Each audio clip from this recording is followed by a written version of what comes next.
नमस्कार, मैं हूं अंजलि और आप देख रहे हैं BNN न्यूज। तो चलिए शुरुआत करते हैं आज की मुख्य खबर से। मणिपुर में शनिवार को आतंकवादियों के हमले में शहीद हुए कर्नल विप्लव त्रिपाठी के दादा स्वतंत्रता सेनानी थे। देशभक्ति उन्हें विरासत में मिली थी।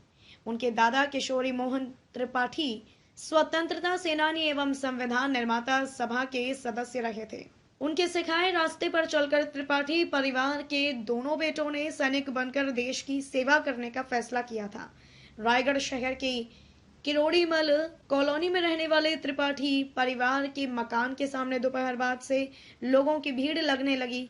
सभी की आंखें नम थी, लेकिन गर्व की अनुभूति भी थी। परिवार के सदस्यों को यकीन ही नहीं हो रहा था कि सुबह फोन पर अपनी कुशलता की जानकारी देने वाले कर्नल विप्लव और उनका परिवार कुछ देर बाद ही आतंकी हमले का शिकार हो गए। मणिपुर के चुराचंदपुर जिले में शनिवार को आतंकी हमले में असम राइफल्स के कुकर बटालियन के कमांडो ऑफिसर कर्नल त्रिपाठी 41 वर्षीय, उनकी पत्नी अनुजा 36 वर्षीय, बेटे अबीर 5 वर्षीय तथा अर्धसैनिक बल के 4 जवानों की मौत हो गई। कर्नल त्रिपाठी के मामा राजेश पटनायक ने बताया कि शनिवार सुबह करीब 9:30 बजे त्रिपाठी की अपनी मां आशा त्रिपाठी से बातचीत हुई थी, लेकिन दोपहर बाद कर्नल विप्लव के माता पिता को अपने बेटे, बहू और पोते की मौत की खबर मिली। पटनायक ने बताया कि विप्लव के भीतर देशभक्ति का जज्बा अपने दादा किशोरी मोहन त्रिपाठी के कारण पैदा हुआ था।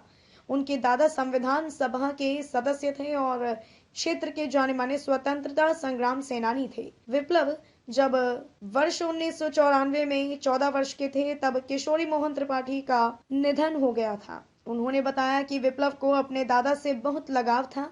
पटनायक ने बताया कि विप्लव 2001 में लेफ्टिनेंट के रूप में भारतीय सेना में शामिल हुए थे। उनको अपने दादा की तरह देश की सेवा करना था। उनके पत्रकार पिता और सामाजिक कार्यकर्ता मां ने भी ऐसा करने के लिए उन्हें प्रेरित किया।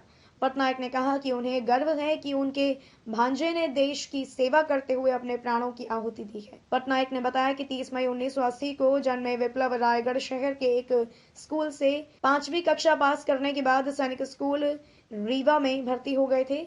उनके पिता सुभाष त्रिपाठी स्थानीय हिंदी दैनिक बिहार के प्रधान संपादक हैं तथा मां आशा त्रिपाठी सरकारी कन्या महाविद्यालय में सेवानिवृत्त लाइब्रेरियन हैं। उन्होंने बताया कि स्कूली शिक्षा के बाद विप्लव को राष्ट्रीय रक्षा अकादमी खड़गवासला और फिर भारतीय सैन्य अकादमी देहरादून में प्रवेश मिला। विप्लव के मामा ने बताया कि 2001 में विप्लव को रानीखेत में कुमाऊं रेजिमेंट में लेफ्टिनेंट के रूप में नियुक्त किया गया था। खबरों में अब तक के लिए बस इतना ही। मिलते हैं फिर ऐसी ही किसी बड़ी खबर के साथ। तब तक के लिए नमस्कार और देखते रहिए BNN न्यूज।